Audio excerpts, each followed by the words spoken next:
contacts. LinkedIn allows you to contact from your email, and I think if you're on a smartphone, you may be able to upload contacts from your phone number list, and then they will connect to see if any of those people are on LinkedIn. So that's a good way for you to start building connections. And that is one way you want to start. And I added, again, professors, your PACT mentors, CPD staffers. So you want to consider us too, because we are a great resource for you to help build that network. Third, you want to customize your request to connect. And we're going to talk about this a little more later in this presentation, but you want to have a customized request to whomever you are asking to connect with you. And you want to start with someone you know, but you know, they may not be your best bud or family member, so you still want to be professional in your request. So this is also especially important for people you do not know as a contact personally. So there may be someone in an industry that you are familiar with or you read an article by and you want to connect with them. So you want to write a reason for why you want to connect. And as I said, we're going to talk about that a little more, and I'll show you how to craft that request. Okay. Next, you want to join groups, or as LinkedIn says, join an in crowd. So LinkedIn says that is an in crowd, meaning they're just groups or professional areas of interest that you have, professional groups or areas of interest that are affiliated with a group that you can join.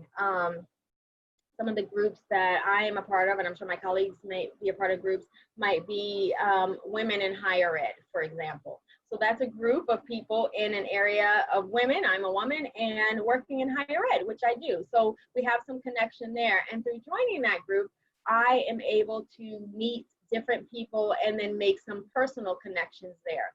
So a good way to also build your network is to join a group. Connecting with an industry, consider asking for an informational interview. And this was also mentioned in a previous session, that you can ask for an interview, a virtual chat, virtual coffee, to learn a little bit more about the industry. What you don't want to do is ask for a professional contact for a job. You can just ask for that informational interview over the phone, over a video chat, and learn more about them, learn more about the organization, and that will also help to strengthen and increase your connections. Now, alumni, industry leaders, family, friends are often willing to take you up on this. So don't be afraid to ask. The worst they can say is no. You haven't lost anything, but these are some good ways to make connections. And they will also have an opportunity to introduce you to other people. So there may be other people that they are connected with in a more specialized field or something along those lines that narrows your focus. And they may say, hey, let me connect you with this person. And there you go, you have a new connection on LinkedIn. Okay, so those are the 5 steps you can take to make connections, how you can make connections and who you can make connections with. So next is who to make connections with using LinkedIn filters. So LinkedIn does something, as you build your profile, LinkedIn helps to kind of move people in your direction, or to open up your eyes to who is out there who you can connect with. And they do this in a series of ways. So they offer you these different sections or these different categories for you to connect with. And I'm going to show you a LinkedIn page in a moment. But when you are on LinkedIn and under your contacts, they will give you a list of people who you can connect with in various categories. So one category is people you can follow. You may want to follow someone, and typically these are influencers or companies, but people who may not have individual connections with people on LinkedIn, but you may be able to follow them, so they're doing something significant. Like Elon Musk, for example, you may be able to follow him. Oprah Winfrey, you may be able to follow her and just keep up with what is going on in their respective areas. Also, people you may know. So now, as your profile is built, LinkedIn will filter some things, some keywords from your profile. So I am affiliated with Mercy College. So people I may know at my organization, so they may bring up other Mercy College individuals and say, you may know this person, you may want to connect. Then people you may have worked closely with.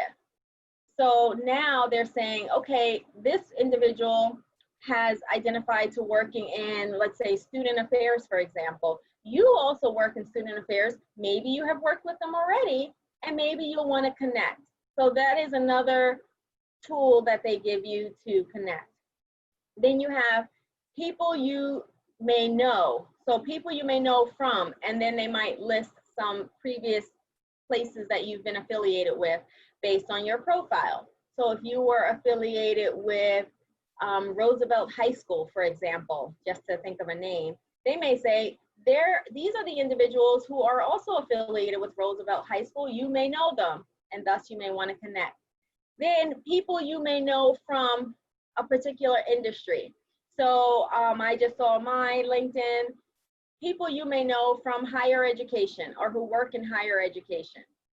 Then they have people you may know from similar roles. So again, it keeps narrowing down people. So to kind of build connections, to get closer and closer to people you might actually say, hey, I can connect with them, or yes, I am familiar with them. Then it's people you may know from, and then it's based on an organization or area of interest. So again, I mentioned that I might be a part of a group, women working in higher education. So now they might say, this is another person that's part of that group. You may know them because you are both a part of that group. Why don't you connect?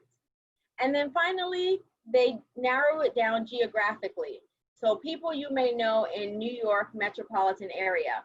So because I have on my LinkedIn that I am from the New York area, so they are narrowing down to see other people who are from the New York area and trying to kind of connect us in that way. So there are several ways that LinkedIn filters help you to make connections, and the filters are more accurate when your profile is complete. So continue to work on your profile if you haven't already, and if you have, you know, every now and again, scroll through these different sections to see if there is someone that you know, or, you know, and the person that LinkedIn may be connecting you to or kind of drawing you to may work in an industry now that you are interested in working in. So that is a great way also to kind of get into different areas of your career goal, your career path. All right, and now this is just a snapshot of what you would see when you are in your network section. And as I mentioned, if you look on the right-hand side here, the left-hand side, you will see contacts. So again, you can attach your email contacts to your LinkedIn. You can upload those email contacts and it will show you people. So if I were to click on that, it will show me a listing of people that I can connect with. Some of them I'm already connected to and some are not, I'm not connected to. And then up here, it shows you who your connections are. But we're all within my network section. And then if I were able to scroll down here, it will go through telling me, and actually I think I made it hyperlink, so let me just click on it. As I didn't take me right there. Let me go to my networks, as I mentioned. Okay, so in the networks, it tells you different people that you can follow based on my area of interest. It's saying you might be interested in following some of these people, people you may know at Mercy College.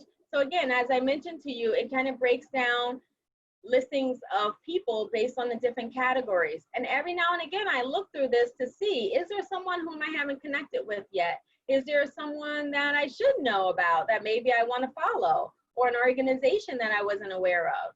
Okay, so this is a great way to also build your connections and your networks on LinkedIn. Okay, let me go back.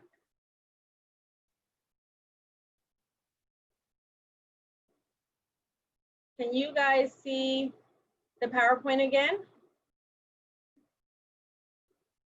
Just want to make sure. Yes. Okay, thank you.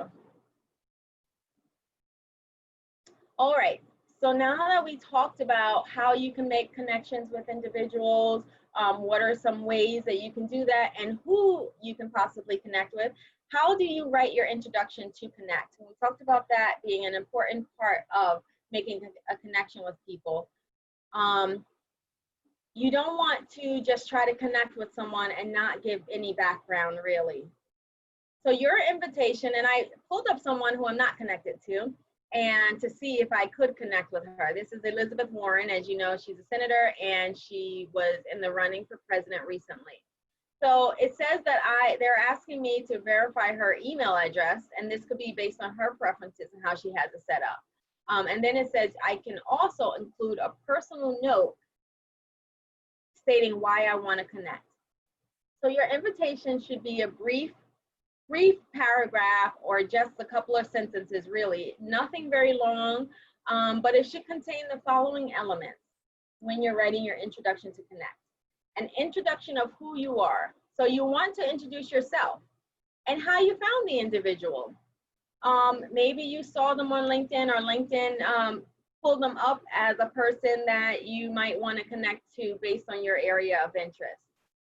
Then you want to include why you are interested in connecting with that individual.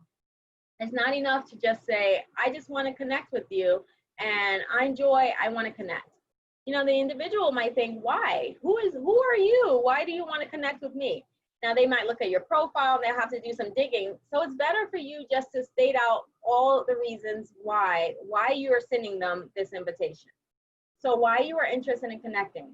And then finally, you can add something noteworthy about yourself, i.e. just published my first article in the New York Times, or I'm a recent graduate from Mercy College, and I see that you are a Mercy College alum and I would like to connect with you.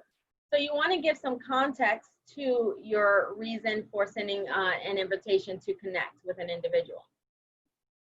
I have a tip down here that says if you have to verify the email address, it could be because of the individual's preferences of how they have it set.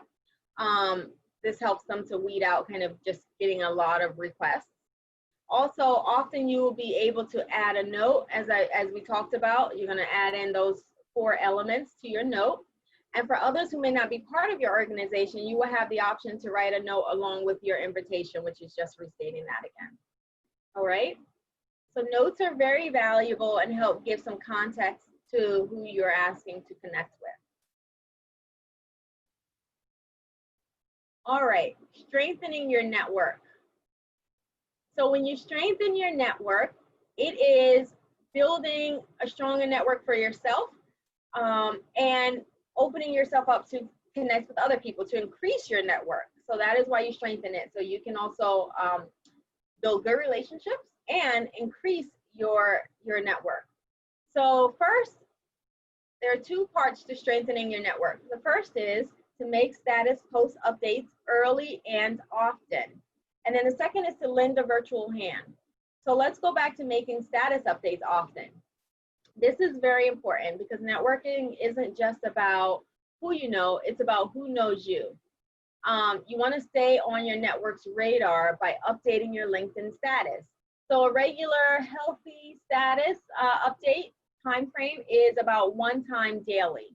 That's what LinkedIn recommends, about 1 time daily. You can certainly post more, but you want to be careful not to overpost. You can post an interesting article. You can showcase some research that you're doing. You can showcase a presentation that you had to do, a paper that you had to write for class if it was significant, and anything else that's relevant to the industry, to you as a professional. Next, lend a virtual hand. So as you build your connections, think about how you can support others. You can comment on status updates, and this is something that's probably easiest to do because we're so used to liking posts and everything through various social media platforms. But it's a good idea to comment on status updates, and I like to be careful to read what I'm liking. You know, at least if you can't get through all of it at one time, you know, at least kind of read it just so you get an idea of what it's about, because you don't want to like something that's saying something contrary to what your standards are or what your beliefs are. as far as your career. So also endorse someone. I haven't seen this lately on LinkedIn, but I believe it's still there, where it used to pop up. And I think as you're building your profile, you'll see this more. It says endorse so-and-so, endorse Joy for career coaching. And then you can just hit a little button that says, yes, endorse, I endorse them. And then that goes on my page that I have been endorsed. And then my network will see, oh, wow, this person must be good at that because they have been endorsed by others. So you want to endorse someone. You can share a resource with a connection. I like to do this often. If I come across an interesting article, a job that I think someone may be interested in, then I send that over to them and share it with them. So you just kind of keep your connections fresh and some communication between you and your network. And remember, in doing this, it's a good idea because not only does it help you help others, but they will return the favor to you. And so now you've endorsed others. You may have written a letter of recommendation for someone that goes up on their profile. They might in turn do the same for you, or others will do the same for you. And that will increase how your profile looks and what your network sees. So I've been talking a lot. I'm going to go to the next slide, but does anyone have any questions or comments about anything that was said so far? Hi, Joy. I have a question, actually. Hi. Yeah. Okay. Yeah, sorry. Here I am. I was wondering about skill endorsements. If you do endorse someone you used to work with or one of your connections, and let's say they don't also endorse you back, would it be appropriate to send them a message through LinkedIn letting them know why you might also be looking for endorsements, or maybe that's just a good practice in general? Yeah, I think that that's okay to do. So first, if you endorse someone, you don't have to expect that person to endorse you back. Your endorsement may come to you based from another connection, right? So it doesn't have to be person to person, right? But if you are looking for someone to endorse you, let's say it was someone who you worked on a particular project with and you want to showcase that skill set and you want them to endorse you or even to write a little blurb about your skills, I would do just what you said. Reach out to them and ask and say, hey, would you mind endorsing me for this or writing me a recommendation letter? It's just really like a paragraph or so. But would you mind writing me a recommendation to go on my page? And then LinkedIn will, crafts the whole setup for you to send the person the template to write the recommendation letter. I don't know if you can send endorsements. They might see it, so you may just say, if it comes about, can they endorse you? But you can send them the template to write you a letter of recommendation or a paragraph of recommendation. So I think that's perfectly fine to ask if they could do that for you.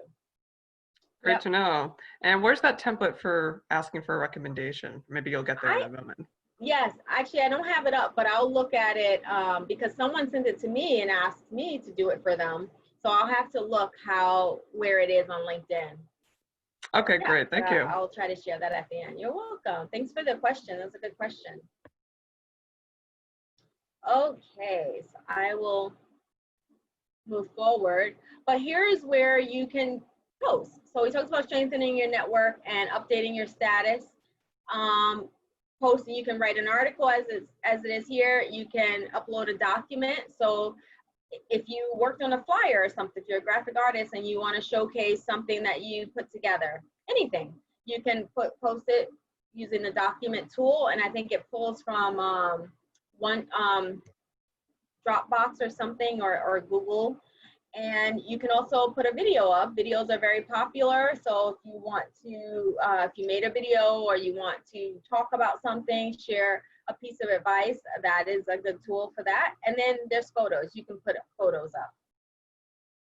Just make sure, and we'll talk about this a little more, make sure everything that you're putting up on LinkedIn is relevant to career in some form or fashion. So your career goals, the direction you're moving in, okay? And then commenting on different people's posts. So you can like, and I couldn't get a picture of this, but when you click like, it actually lets you just like it, love it, support it is a new feature. Um, Question it, so you can say curious. So it lets you choose different things, and then certainly you can comment, you can share with someone else, or you can share with your on LinkedIn with your group, or you can send to a person in a private message. Okay, so now that moves us into LinkedIn etiquette. So as I told you, you're making posts, you're commenting on people's posts, you're putting things up on your own, but you just have to remember the type of tool LinkedIn is. LinkedIn is not Facebook, it's not Instagram, Twitter, any other thing. It is LinkedIn, which is a professional site, right? And so not everyone you might see things on LinkedIn that you think are crazy because not everyone uses it appropriately, but keep in mind for yourself that that is what it's for. It's a professional site and you want to keep it professional.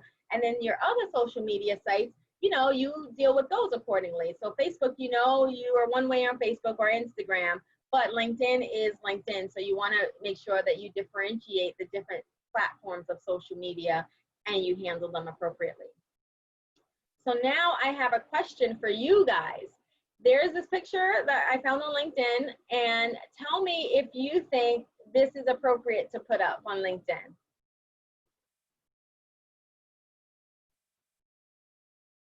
Does anyone think it's weird, a father and son and what looks like a pool or something? Is this something that we can say, yes, it should go on LinkedIn? Or do you think, no, it shouldn't be on LinkedIn?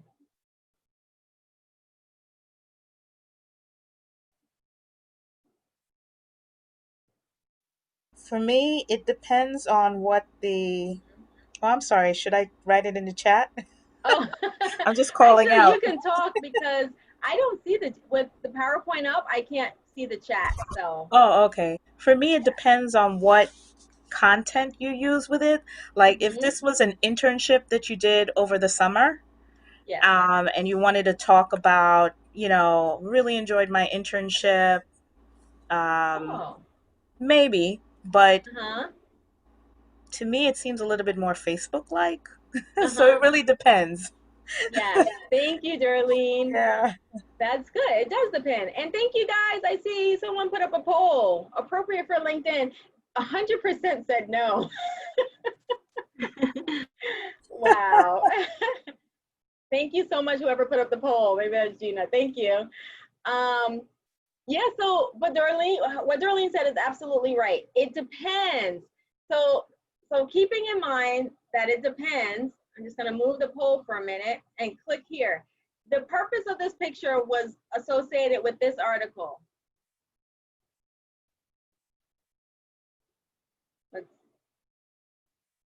Sorry guys.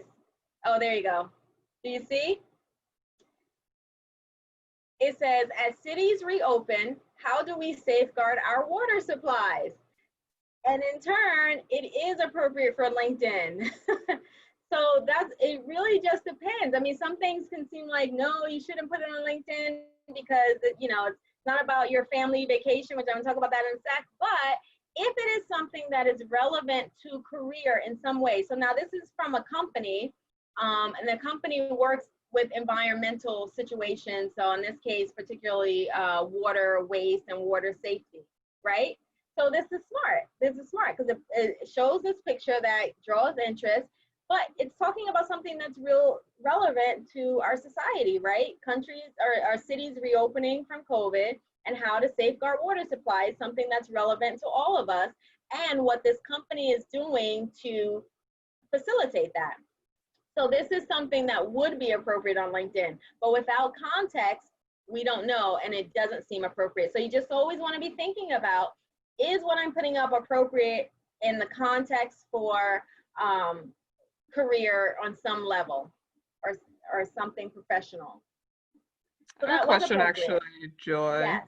So going back to Dorlene's example, let's say that was your internship, or Mm-hmm. maybe you were working at summer camp and you wanted to post about your experience so far. would it be still not appropriate to post a photo like that, which might Go include back to it. other people's children? Because I know that some parents might Mhm. have concerns about confidentiality, or that might cause a Mhm. problem. So I'm just wanting to ask about that and bring that point up. Yeah, that's a really good question. I would be careful with what you post that has other people in it, if you don't have their permission. So yes, I would endeavor to get their permission. Maybe if you are taking the picture at the time, telling the people in the picture or telling their families, in the case of children at a camp, I took some pictures today. I'm really trying to build my professional profile on LinkedIn, and I'd like to post what I'm doing here because this was an internship that I got where I plan to go into the education field, for example. And this internship is helping me along that path, and I would like to post some of these photos. Do you mind if I post this photo? Now, with that said, I would try to, just thinking about this professionally, and someone else can chime in, I would try to maybe not isolate on children's faces. Maybe that you should be the center subject of the photo, right? The individual, the professional. So I would focus on myself, and if I'm around children, maybe get the backs of the children's heads or something while I'm facilitating. You use some clever ways to not make situations uncomfortable or not show a lot of people, and certainly be mindful not to have identifiable information in there. So like if the child has their address on their backpack, you're not going to zoom up at the backpack. So if you can ask, I will ask if Yeah. or you just make sure you're the subject, the focus. Sorry, Darlene, are you going to chime in? I was going to say, I totally agree with getting permission from folks while you're taking the picture. You could say, hey, I'd like to put this on my LinkedIn page. Is it okay if I take your picture and then also share it on LinkedIn? But obviously, LinkedIn is a public site, so it would be viewable by the public if you make it public, by the way, because you can Mhm. also privatize that photo. If you're writing like a post or a blog, you can look for copyright free pictures Mhm. with children in it, and use Right. that. Of course, you won't be in the photo, but the That's a idea good is to point. make it as personalized as possible. And so the question of permission really starts from when you take that photo. Right. Thank you. That's really a good point. Yeah, thank you both. I also thought about how I've been a camp counselor many a time, and at the beginning of my hiring process, or when I was hired, one part of the paperwork included me checking a box saying whether I would be okay with my photo posted on the website for marketing purposes, which I Right. guess is included no matter where you're working. But I was just thinking of it on the flip side too, with parents being comfortable with that or not. Yeah, and sometimes camps already have this factored in that the parents sign a confidentiality waiver that photos will be taken because the camp is probably promoting themselves. So you as a worker for the camp, then it's just different when you're putting it on your personal site for LinkedIn. Right. Thank you. So good question again. Thank you, Darlene, too. Okay, so here are some do's or don'ts. The question is, I'm a professional, right? Sometimes we're not sure. We know that LinkedIn is for this, but you are thinking, maybe I'm just a student. Should I classify myself as a professional? And the answer is yes, you should. So you should maintain your LinkedIn profile. Your LinkedIn profile should be built and maintained in a professional manner, whether you are a current student, whether you are an alum, or you've been working in the industry for 10 years. You want to maintain professionalism on your LinkedIn profile. So here are some do's and don'ts that I put together for you. So the first, you do post pictures and information on events that are relevant to your professional or academic experiences or interests. So as long as it ties back in, like the picture we just saw, right? At first sight, it looks like, no, that's not something you would post on LinkedIn because, no one needs to see that you just had a family vacation in particular. But if you're drawing that into some purpose that is career based or is advertising even your business, hey, that's a good use then of that picture. A do Add professional picture of yourself with a clean, simple background. I think Gina mentioned this last week, that you should have a professional looking picture. Also, our Naomi mentioned it in our very first session.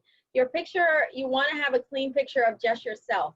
So on the flip side, you don't want to use a badly cropped picture. You know, you see some people have, they think they look really great in a picture, but they're surrounded by other people. And so they kind of crop them out, but you might see someone's hand still on your shoulder or around your neck. So you just want to be careful. And, you know, cell phones take really good pictures these days. You can have someone take it for you. You know, there's a lot of filters to use.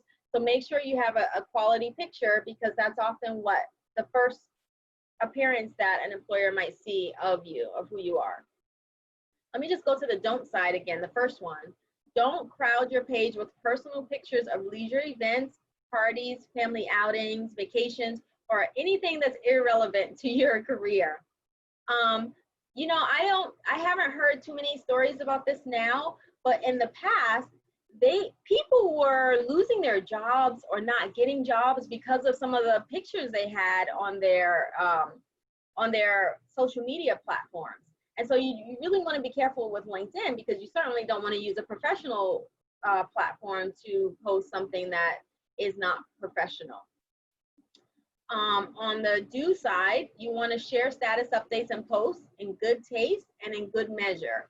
So again, share quality information. If you are not sure, let's say you're posting something, I know with a lot of what's going on now with COVID and different concerns with the medical industry, with our presidential election coming up, and different political matters, Black Lives Matters movement. There's a lot that's going on in society that you might feel like, oh, I want to use this platform to talk about. And it is okay as long as it's in good taste. And again, you can draw it back professionally. So if you're talking about politics, maybe, you know, I'm in higher ed, so maybe I would post something that talks about politics as it relates to higher education, or how do we get college students to vote. So things like that that might be relevant to your profession or your career path. Don't share inappropriate items. So nothing with profanity, with nudity. You know, there might be a picture or a video that's really hilarious, and you like, oh, I want to share with everybody. Everyone that I know, I want them to see this. No, you want to think about your platform and really be considerate of what you're posting. And, you know, again, think about, as a professional, do you want this associated with you in this professional setting? Then back to the do, make the comments to your post meaningful. So if you post something, you want to write a comment about what you post. Again, bringing some context to the things that you're posting. It helps your readers to know, okay, what are they talking about? And it brings context to whatever you've put up there, and gives more clarity to why you posted it. So you can tag others with, or you can use hashtags. If you tag someone, for example, the question came up, if you are posting something, you have others in the picture, maybe you want to tag the person. If they're an adult and they have LinkedIn, you can tag them. Had a great career presentation today with @JoySampson, for example, right? And now I'm tagged in it. So now not only does your network see it, but also my network can see it. And so it, again, can increase now your network of people who's seeing it, and potentially build connections for you. Use hashtags. If people are following hashtags, you know, if there are major things happening, like hashtag COVID-19 jobs or something like that. If people are following that, you again will increase your viewership of whatever you're posting. On the flip side, you don't want to overshare status updates and posts. Oversharing is probably, you know, it's hard to measure, but it's probably like several times a day, right? Or every time someone posts something, you're liking it. And it looks like, what is this person doing? Do they have a job? Are they in school, or, you know, do they have anything else to do? Are they always on this platform? So you don't want to be like that, but you just want to, be mindful of the things that you're liking, update your status here and there. One time a day is something that's a good amount of time, but it doesn't have to be. It could be a couple of times a week. Just something to keep your profile fresh. And if an employer is looking at it, you have updated information. You certainly don't want to have something that was from a year ago, or you don't need something that's every 5 minutes either. Leave out comments with your posts. So you don't want to not put a comment with the things that you're posting. So if you post a picture, if you post an article, put a comment with it, again, to add some context, and nothing like, read this, exclamation mark, or a cool article, really cool article. No, you want to give some context as to why you're putting it up. Hashtags are a great tool now to kind of bring in more readers and to draw people to your post, but you want to just give a little context. It doesn't have to be a whole paragraph, but just something simple, maybe a one-liner, or if you have more to say, that's fine too. But a one-liner on why you found this article particularly interesting at this time, and maybe why people should care about it. So I have another tip here, and it says how you maintain your LinkedIn page will help you increase your connections and strengthen the ones you already have. It can also increase your prospect of employment opportunities. So remember that 97% of employers using LinkedIn to recruit candidates, they're looking at profiles. They're looking at the type of content people are posting. And you want to have your page and your content something that an employer looks at and thinks, wow, I'm impressed. Or this is someone I may want to get to know and potentially work with. Okay. Okay, so that is really the end. I mean, we've gone through the 5 steps of how and who to connect with on LinkedIn. We talked about why LinkedIn is valuable, the importance of it, and how you can strengthen your connections on LinkedIn. If you'd like to connect, if any of you are needing some connections and kind of just getting started and building, you can certainly connect with me. Here is my LinkedIn handle. You can use that to connect. And now I will open up the floor for any questions. And the team and I can answer any questions that you might have about your LinkedIn profile or maximizing your network.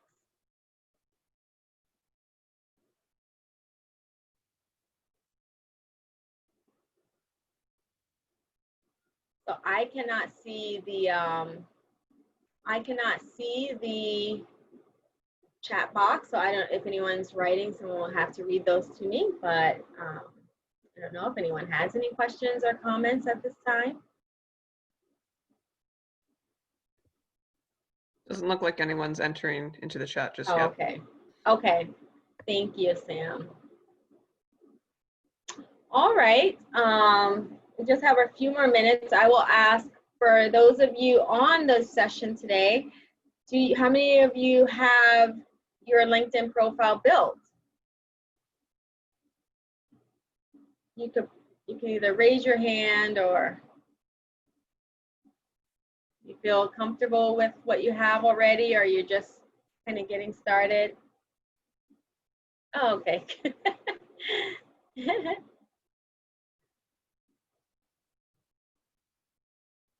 Okay. Great, Chantel, thanks.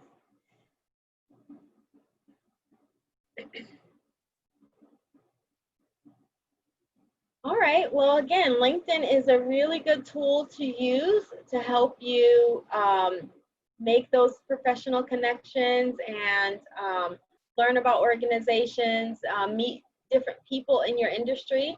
Once you have a job already, LinkedIn is still a really good tool. Many of us start with it because we're looking for work, and we want to have that professional element to our online presence.